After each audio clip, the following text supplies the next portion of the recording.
네, 뉴욕 증시의 흐름을 국내로 연결해 보겠습니다. 연결고리 오늘 유한타증권 송태현 과장 자리하셨습니다. 어서 오세요, 과장님. 네, 안녕하세요. 네. 자, 첫 번째 연결고리 주제부터 보겠습니다. 보여주시죠. 네, 점점 길어지고 있습니다. 금방 16일 날 이렇게 결판 나나 싶었는데 계속 길어지고 있는 우크라이나 사태. 좀 자세하게 현재 상황 좀 알려주세요. 이게 정말 좀 길어질 것 같아서 좀 걱정입니다. 그렇군요. 사실 단기적으로 끝내고 이것이 괜찮아진다라는 이야기가 나오게 되면서 올라가는 것이 가장 깔끔했을 텐데, 네, 양측의 정치적인 부분도 있을 테고, 그렇죠.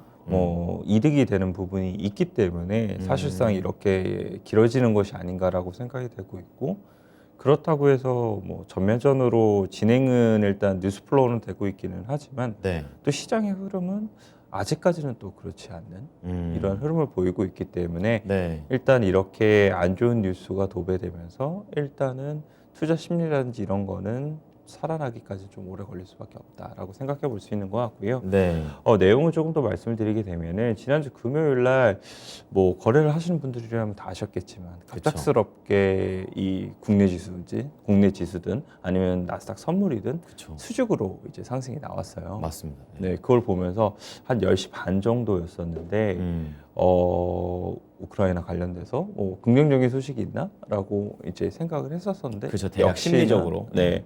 이 토니 블링컨 미국 국무장관하고 이 세르게이 라브로프 러시아 외교장관하고 네. 23일 날 이제 회담을 하겠다. 이번 주에. 네, 예. 이야기를 하게 됩니다. 음. 그래서 이게 이 회담이 이제 성사가 될 거니까 미국 시장에서도 그래도 어느 정도 좀 괜찮게 영향을 미치지 그렇죠. 않을까? 네, 말을 그리고 하는구나 이러면서. 네, 이 뉴스 보도도 좀 괜찮아지지 않을까 싶었는데 네. 의외로 계속 바이든 대통령이 계속 강경한 어조로 나오게 되면서 이런 부분을 사실상 더 훼손하는 흐름이 나왔었고요. 그렇죠. 바이든 대통령 같은 경우에는 러시아가 계속적으로 우크라이나 주변의 병력을 더욱더 증강시키고 있다라고 얘기를 하게 되고, 그리고 푸틴 대통령이 이제 우크라이나를 공격할 이제 결심이 있었다. 우리는 거기에 따른 많은 이러한 이제 근거를 가지고 있다라고 이야기를 하고 있습니다. 그래서 네. 16일이라고 첫 번째 얘기를 했지만 그 다음에는 이제 며칠 수일 내에 그렇죠. 이제 하겠다라고 얘기를 하게 돼요. 그래서 이 바이든 대통령은 계속적으로 전쟁 관련돼서 자극적인 이제 언론 보도를 만들어내고 있기는 하지만 네. 또 그 뒤에 보게 되면 계속 외교적인 문은 열려 있다라고 얘기를 하게 됩니다. 지지도도 좀 올라가고 있다고 하더라고요. 네. 이제 급격하게 빠지던 것이 이제 스탑 정도 되고 그리고 일부 조금 나오게 되는 그렇군요. 그리고 이제 이 바이든 대통령이 이 상원 의원 시절 때부터 외교통이었었으니까 그랬군요. 외교적인 이제 무언가 자신이 더 잘하게 되면 네. 확실히 거기서 인기를 다시 이제 올라갈 수가 있을 테니까 음. 그런 부분이 더 영향을 미치고 있는 것이 아닌가라고 생각해 볼 수 있는 것 같습니다. 네. 그래서 아까 증거에 대한 이야기가 나왔었는데 이 CNN에서는 이 러시아의 주력 전투 부대의 75%가 우크라이나를 이제 향해 겨냥되어 배치가 되었다라고 얘기가 나왔습니다. 75%나요? 네, 네. 거의 다네요. 그렇기 때문에 이런 부분 중에 하나가 이제 미국 정부가 이 러시아가 우크라이나를 공격할 만한 근거로서 활용을 하고 있다라고 얘기가 나오게 되고요. 네. 이 젠사키 백악관 대변인은 이 미국에서 이 주말 동안에 이 국가안보회의를 열었다고 해요. 그렇군요. 계속적으로 바이든 대통령이 관련돼서 보고를 받게 되고 그리고 어떠한 이제 일이 벌어지게 되면은 그에 따라서 행동을 하겠다라는 이야기가 나오게 되고요. 네.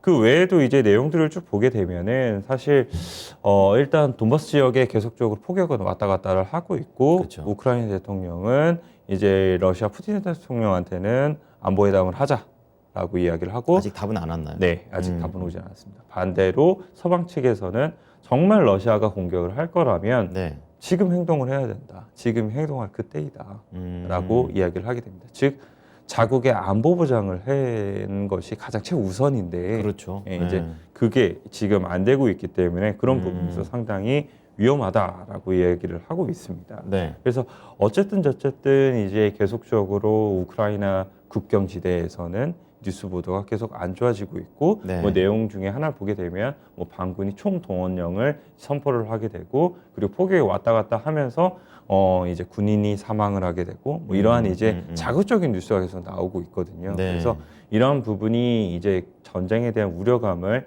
많이 더욱더 고조시킬 수 있을 만한 뉴스 보도이면은 뭐 변함이 없다라고 그쵸. 보시면 될 것 같습니다. 네. 하지만 이 시장을 보게 되면은 그에 비해서는 조금 안정적인 흐름이 나오고 있어요. 이러면 항상 유가 같은 거 막 치솟고 막 이래야 되는데 네, 또 오히려 맞습니다. 떨어지고 그럽니다. 예, 말씀을 네. 하신 것처럼 사실 유가가 전쟁이 나게 되면 150불까지도 올라갈 수 있다라는 이야기가 나오고 있거든요. 지금 91달러죠. 그런데 이 이란 핵 합의라는 이제 음. 뉴스 보도가 나오게 되면서 오히려 이제 유가는 하락을 하고 있습니다. 그렇죠. 예. 이 부분 자체가 조금은 아이러니할 수 있다라고 말씀을 드릴 수가 있을 텐데 이 음. 러시아가 이제 생산하고 수출을 하고 있는 물량을 보게 되면은 하루 생산량이 러시아가 1,100만 배럴 정도 된다고 해요. 네. 그리고 수출이 한 500만 배럴 정도 하고 있는데 반 정도. 이에 비해서 이란 같은 경우에는 네. 하루 250만 배럴을 생산을 하게 되고 규모가 작네요. 네, 그리고 하루 수출 가능한 게 100만에서 130만 배럴 정도 된다라고 하고 있습니다. 그래서 양측이 네. 만약에 긍정적으로 핵 합의가 되게 되고 그리고 전쟁이 터지게 되면은 당연히 이게 안 좋게 되면 더 올라가야 되는 게 맞을 텐데 그렇죠. 그렇죠. 이런 부분이 지금은 영향을 미치지 못하고 있다.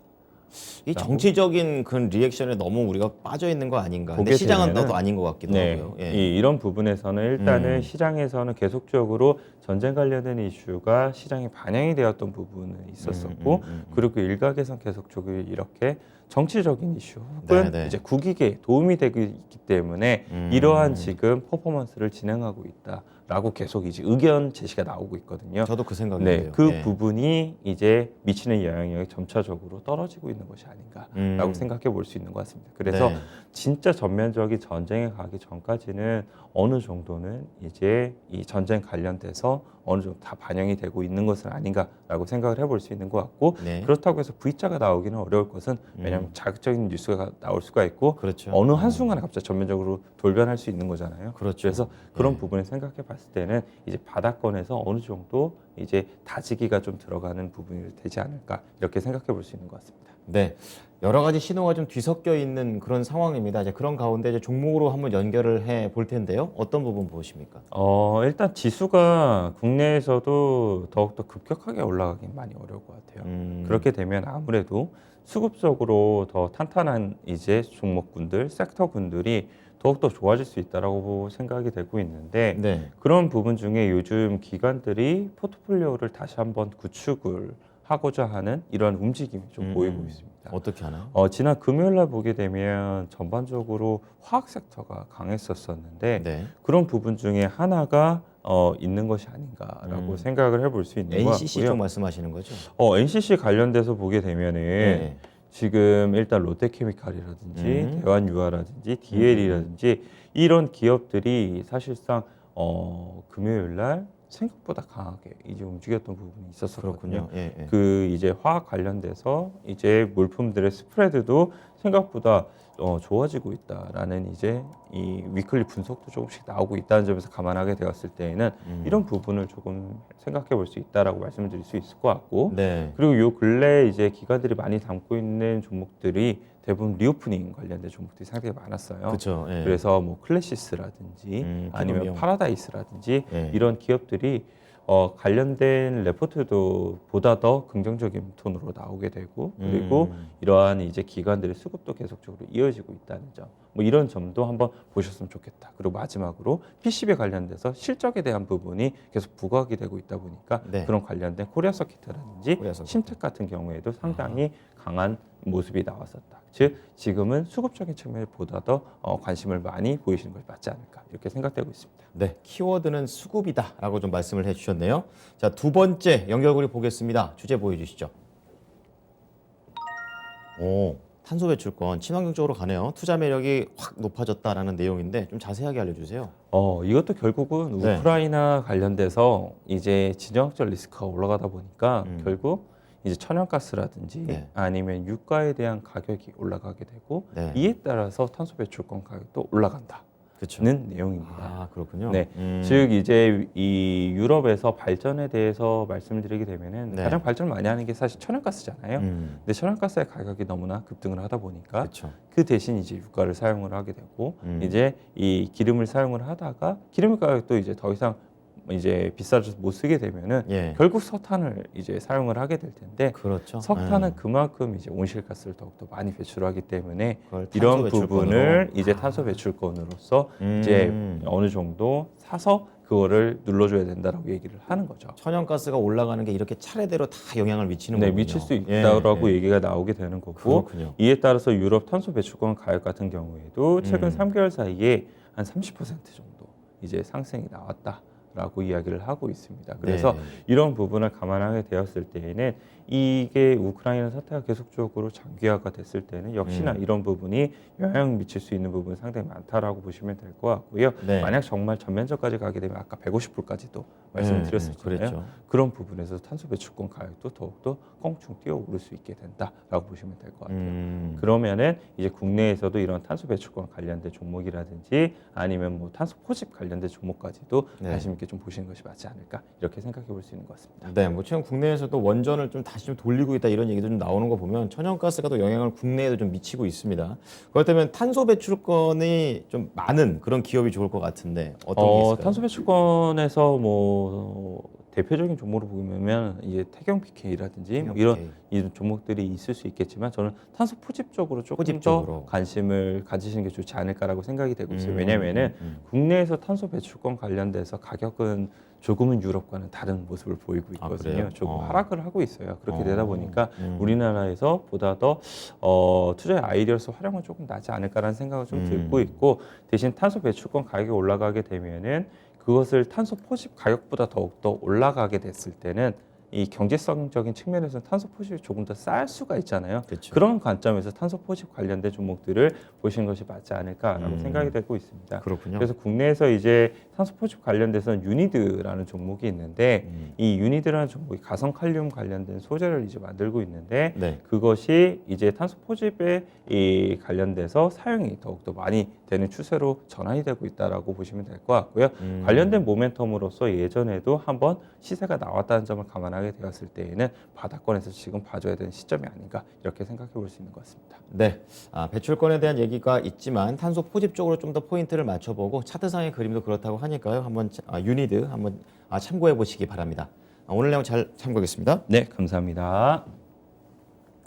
네, 지금까지 유한타증권 송태영 과장과 함께한 연결고리였습니다.